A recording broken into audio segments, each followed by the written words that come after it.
this month for the book I chose to read it's called A Memory of War novel called Architect's Memory by a new author by the name of Karen Osborne. First novel, impressive because getting published these days is difficult as all get out. Science fiction, which is kind of one of my relaxation jams. I like the idea of possibilities and the fact that the futures provided add to those possibilities along the way. So I selected it as not looking for necessarily great literature to challenge my assumptions, but looking for something to relax, read, and enjoy. I'm not going to pretend it's my favorite thing I ever read. I would probably give it, when I put it up on Goodreads, I gave it 3 stars. It's a good average yarn. Characters are good. The world building is excellent, but the characters themselves are only barely above 2D flat, and I'm hoping that gets better as the novels go along. The technology and the driving forces in the conflict are stuff that, even though it's science fiction, is very relatable today. So I read it at night. I was reading it at night to help disconnect from the world. Specifically, you can look at the research and it tells you to get away from a screen at night, but it's not boredom that makes you fall asleep, but reading relaxes you, allows you to downshift mentally, so that once you have used that energy to read, you're more likely to drift off. Absolutely. I think, everybody, should read more. And that's what this whole, podcast is about, is why we should read more. And you labeled off a couple of great things, reducing stress, like you were just talking about, how to, downshift your day. And really, with anybody and everybody who has a stressful day, there's got to be a way to just relax a little bit better. But the biggest thing I'm hearing from you too is, reading, and we talked a little bit about this, the mental lifting and the flexibility and the creativity, the gymnastics for the mind, just keeps us sharp. And there's scientific fact out there that reading adds years to your life. They're saying that people that read on an average of 30 minutes a day will live not too astronomically longer, but I think one of those things, it's just going back to the mental weightlifting and the flexibility, and not only that, the creativity helps you improve your overall knowledge of what you're looking to do. And you say the words mental weightlifting, and watching television is a passive activity, whereas reading, you have to engage eyes, you have to engage brain, you have to concentrate, you have to focus. Instead of just letting the experience come at you, you have to analyze, react, think, process throughout the entire reading experience. And that does tend to make you sharper, because it's like anything else. If you're not working a muscle, it tends to atrophy, and the brain's just the same. Yeah, no, and it's I think that's the other part of it too, that it brings that empathy that we were talking about, and relationships, that goes back to that focus that I immediately thought of reading Jurassic Park compared to watching it, 2 different stories, if you ask me. And it was just kind of, and I think that's the cool creativity that books bring to you, and what you're doing, and boosting that creativity, and like you said, understanding empathy a little bit better. So the book I read was the Way of the Peaceful Warrior by Dan Millman. And I'm more of an audio guy. I started listening to audiobooks, and I have some, hard books, and then I have some digital books or whatever. But I just wanted to get back into reading and hearing things, because my hearing is not the greatest. But going back to the Way of the Peaceful Warrior, um, Dan Millman, who is it's basically kind of an autobiography of what he went through, and it talks a lot about like Buddhist ways of living. And Dan Millman was a big gymnast and had heavy sights on the Olympics, and basically was sacrificing a lot of his life for what he wanted to do, until he met this strange old man named Socrates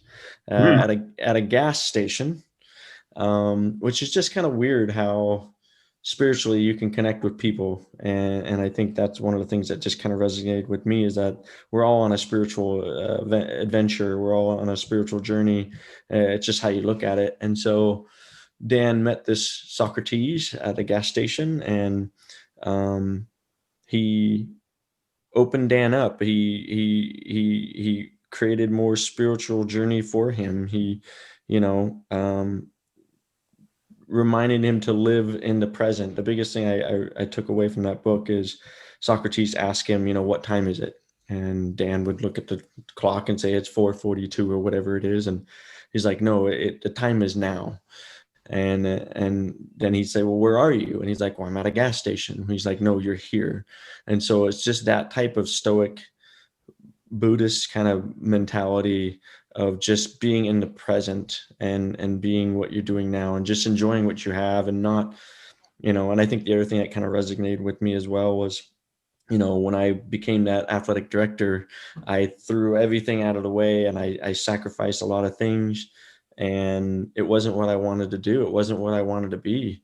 And it really kind of awoken me to better myself. And so it was kind of a spiritual journey to kind of understand the training of the mind.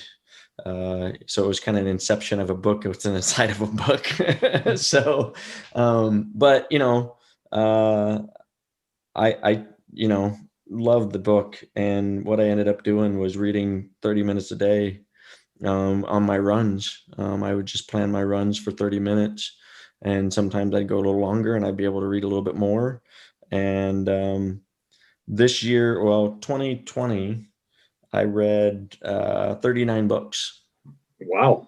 And that was from the starting of March. So it wasn't just audiobooks, it was just books. And it was, and I was really like, I didn't even have that in mind or whatever. So going to this year, 2021, I'm going to try to read 40 books.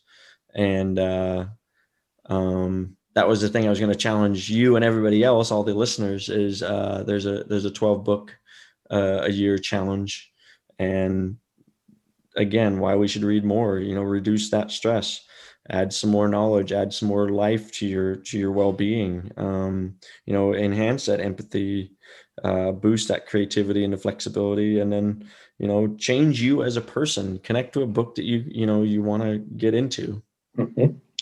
Well, I've got, this one was my first of, I've set my goal kind of low this year because of other reasons that I'm working on.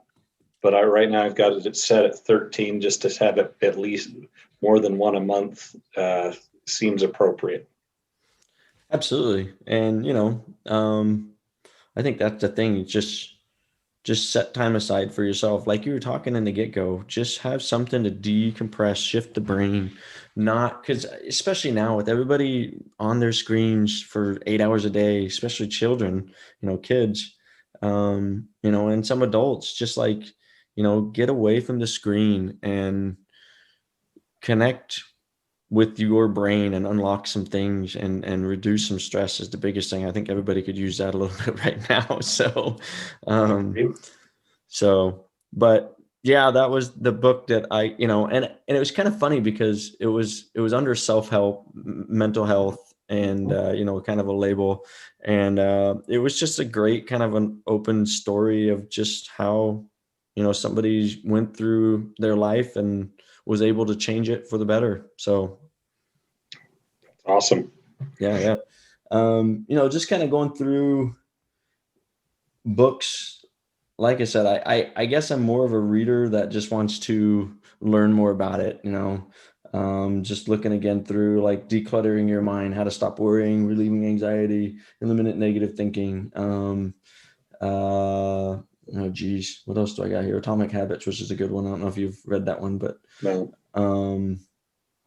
Scar Tissues by Anthony Kiedis of Red Hot Chili Peppers. His biography, which I don't think was very good, but the main book that really kind of started me with all this was that Finding Ultra from Rich Roll, which was just somebody who going through a midlife crisis and now is just ultra fit, plant-based, crazy, sane fitness dude. Really just kind of gave me maybe my midlife crisis, if you would, like a run for its money. And there's no way in chance I want to be anything like him, but to at least live a better life consciously.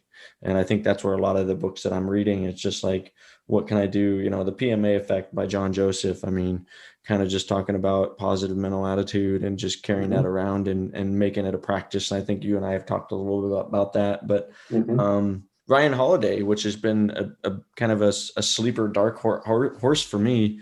His was Stillness is the Key, and I have his Stoic books and whatnot. But I think that's a lot of the pathways that I've kind of gone through in the last year, personally and mentally, professionally, everything. My whole body just kind of reinvented everything, and I think a lot of these books just kind of keep helping one another. But one of the key quotes that I read in there is like, you can read all these books, but if you're not applying them, whether it is for leisure or whether it is for self-help, you need to apply it to help again reduce the stress and help that mental lifting. So Actually makes a lot of sense, and my approach is a little different. The reason, and I need fiction, and it fills a niche in my life as to that. There's an exploratory piece to it. You learn a lot from reading them, whatever type of fiction it is, but the interactions, even though they're made up, all of those things build off and give you and allow you to learn about yourself, because you have something to reflect on as you're going through it. Like I said, then I go back and forth, and I'm not reading enough right now. But I've also got this book. It brought up an old idea in me. I was reading it, I'm looking at it, and it hits me how much science fiction has changed, because I cut my teeth on the science fiction of my favorites growing up was the old stuff that I could get for a dime at the used bookstore, the 1950s stuff, and how much the genre had changed by the 80s and then into the 90s and then the aughts and whatnot. And now it's going through a huge shift again. And you wouldn't even recognize a book or publish a book from 20 years ago now, because the storytelling and the techniques and whatnot are so different. But they both have value, and you can learn something from both of those books about the time and the place they were written in. Mm-hmm. Yeah, no, and I agree with what you're saying. It's definitely a place, and really, and that place again can be, just at home in a comfortable chair, right? But that place could also be like, man, and I guess more kind of like on my side, like, man, I'm struggling here, or I'm looking to better here, or how can I help my students there? So I like that that analogy of the placement. It doesn't necessarily have to be a physical place. Mhm. It can be a mental place. It can be emotional place.